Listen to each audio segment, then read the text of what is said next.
कि क्या भारतीय जनता पार्टी के इशारे पे लोग चलेंगे क्या? जो आज आपने ठीक है हिजाब पर आपने बैन लगा दिया, कल आप पगड़ी पे बैन लगाइएगा।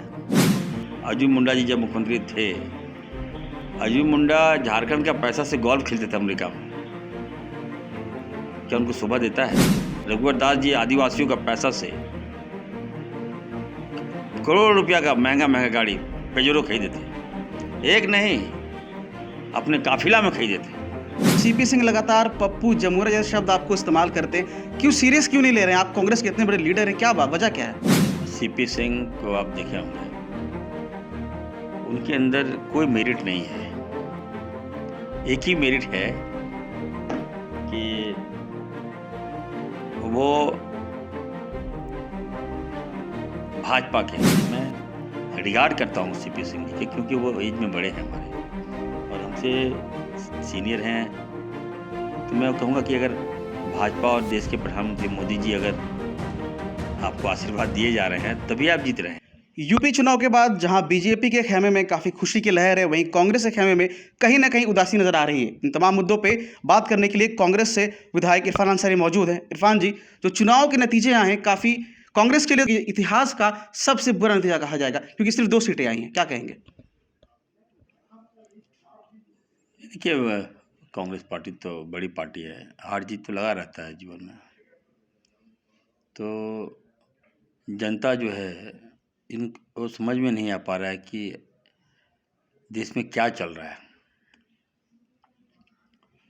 जनता को माइंड वॉश या दिग्भ्रमित करने में भाजपा एक्सपर्ट है। हम लोग तो जनता के साथ खड़े रहते हैं, कांग्रेस पार्टी सदा खड़ी रही है। आज आप देख लीजिएगा, महंगाई की मार, पेट्रोल डीजल हर जगह चले जाइए, एकदम महंगाई त्रहिमाम कर रहा है। लेकिन ये बीजेपी के लोग धर्म के नाम पर, जाति के नाम पर राज कर रहे हैं। कोई भूलने वाला नहीं है और जनता समझ भी नहीं पा रही है। अभी जब सब कुछ बर्बाद हो जाएगा तब हमारी जनता है सचेत में होगी। भाजपा से मैं कहूँगा कि आप अभी पीक पर है, जो पीक पर जाता है वो गिरता भी उतनी तेज़ी से है। कांग्रेस पार्टी ने 70 साल देश को मजबूत किया, क्या नहीं किया कांग्रेस पार्टी। आज बीजेपी के लोग जिस कुर्सी पर बैठे हैं कांग्रेस ने ही बनाया है, जिस गाड़ी में मोदी जी चल रहे हैं कांग्रेस पार्टी ने ही बनाया है। तो चलिए, जनता सर्वोपरि है, जनता का जो जनादेश है वो सर्वोपरि है। जनता को लग रहा है कि नहीं, बीजेपी की बात सही है। तो हमें लगता है कि एक न एक दिन एहसास होगा और सत्य की जीत होगी। राहुल गांधी जी की विचारधारा की जीत जरूर होगी, मैं कहना चाहता हूँ। कहा जाता है कि इरफान अंसारी कंट्रोवर्सी के सिक्के के 2 पहलू हैं। कोई ना कोई स्टेटमेंट उनका कंट्रोवर्सी बटोरता है। कल की बात करें तो हिजाब का जो कोर्ट का जो मामला है, उसमें आपने कहा है कि लगता है कि बीजेपी अब कोर्ट चला रही है। जस्टिफाई कैसे करेंगे इसको? नहीं, मेरा आपने बयान देखा होगा, मैंने कहा है कि कोर्ट का जो निर्णय है सबको मान्य है। कोर्ट पर मैंने कोई टिप्पणी नहीं किया, लेकिन मैं ये कहना चाहता हूँ कि जो संवैधानिक ढांचे जो है ना, वो आज बीजेपी के इशारे पे चल रही है। 35 करोड़ अल्पसंख्यक मुसलमान इस देश में है, हिंदुस्तान में है। तो सब लोग अपने सम्मान के लिए जीता है, सभी वर्ग अपने अपने सम्मान से समझौता नहीं करता है। और मैं ये कहना चाहता हूँ कि ठीक है, आप विद्यालय में जाते हैं, विद्यालय का अपना ड्रेस कोड होता है। तो और ऐसा नहीं है कि कॉलेजेस में ड्रेस कोड अनिवार्य नहीं है। स्कूल तक 10+2 तक आपका ड्रेस कोड अनिवार्य होता है। अब कॉलेज में यदि आप चले जाइएगा तो कॉलेज में हमें नहीं लगता कि कोई ड्रेस कोड होता है। वहाँ पर RSS, ABVP, BJP, Bajrang Dal के लोग एक महिला को छेड़छाड़ करता है, उसको दौड़ाता है, डराता है। वो जान बचाने के लिए अल्लाह अकबर कहती है, वो आपने देखा होगा वीडियो में। तो उसके बाद ये फैसला आता है कि नहीं, गलत है हिजाब।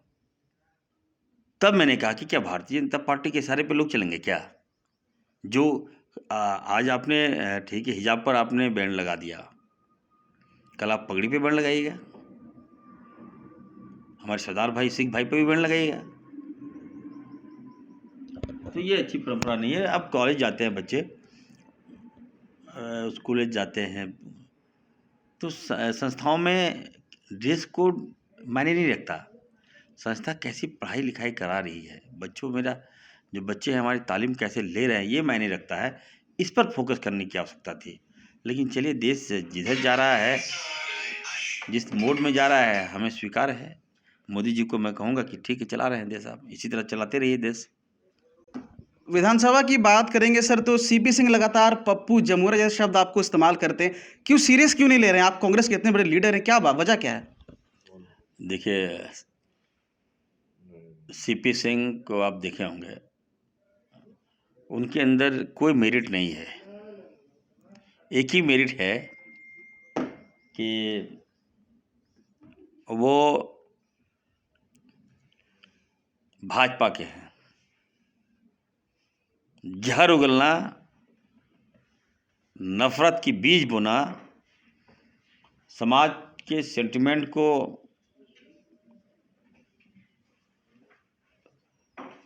तोड़ना,